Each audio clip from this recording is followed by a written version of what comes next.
नमस्कार विद्यार्थी मित्रांनो, चालू घडामोडी करंट अफेअर डेली घेऊन येतो. आय एम पी प्रश्न आहे, व्हेरी आय एम पी प्रश्न आहे. टाइमपास न करता आपण प्रश्नाकडे वळूया. पहिला प्रश्न बघू.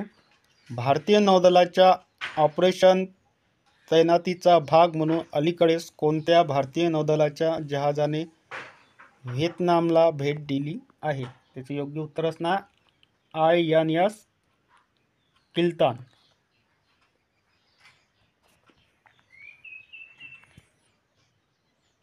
पुढील प्रश्न बघा.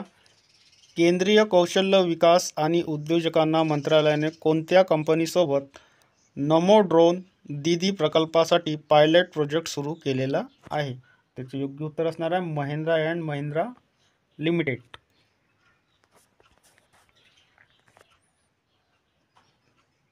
पुढील प्रश्न बघा. अलीकडेच कोणत्या देशाचा क्रिकेटपटू जेम्स अँडरसनने आंतरराष्ट्रीय क्रिकेटमधून निवृत्ती जाहीर केलेली आहे? त्याचे योग्य उत्तर असणार आहे इंग्लंड.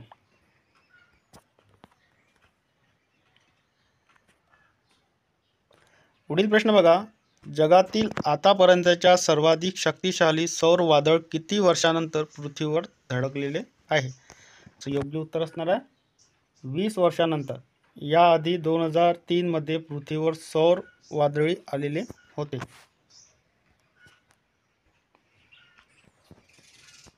पुढील प्रश्न बघा.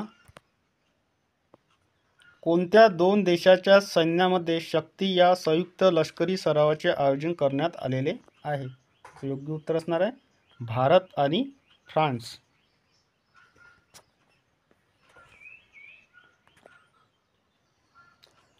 पुढील प्रश्न बघा. धर्मवीर छत्रपती संभाजी महाराज यांची जयंती दरवर्षी केव्हा साजरी केली जाते? त्याचं योग्य उत्तर असणार आहे 14 मे रोजी. जन्म केव्हा झाला? 14 मे 1657.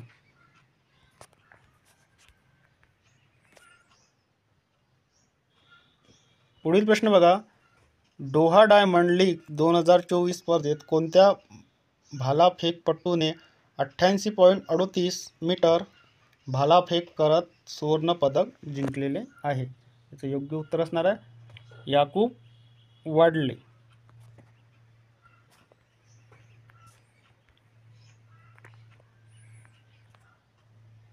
पुढील प्रश्न बघा. संयुक्त राष्ट्राच्या आमसभेत कोणत्या देशाला कायमस्वरूपी सदस्य बनवण्याचा ठराव मंजूर झालेला आहे? त्याचे योग्य उत्तर असणार आहे पॅलेस्टाईन.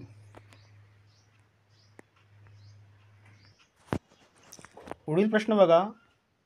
अलीकडेच कृषी कल्पनेने शेतकरी उत्पादन संघटनेसाठी भारतातील पहिला प्रवेश कार्यक्रम कोठे सुरू केलेला आहे? योग्य उत्तर असणार आहे बँगलोर.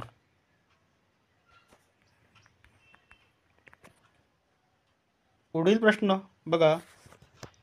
या वर्षीच्या पुलित्झर पुरस्कारामध्ये कोणत्या वृत्तसंस्थेला छायाचित्राच्या श्रेणीतील पुरस्काराने सन्मानित करण्यात आलेले आहे? योग्य उत्तर असणार आहे रॉयटर्स.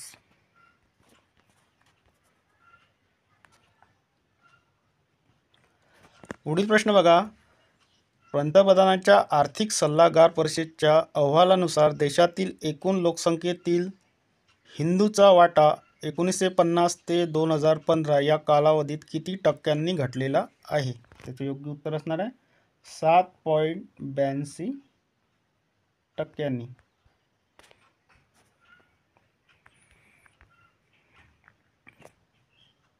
पुढील प्रश्न बघा. पोटॅटो फेस्टिवलचे आयोजन कोणत्या राज्यात करण्यात आलेले होते? त्याचे योग्य उत्तर असणार आहे नागालँड.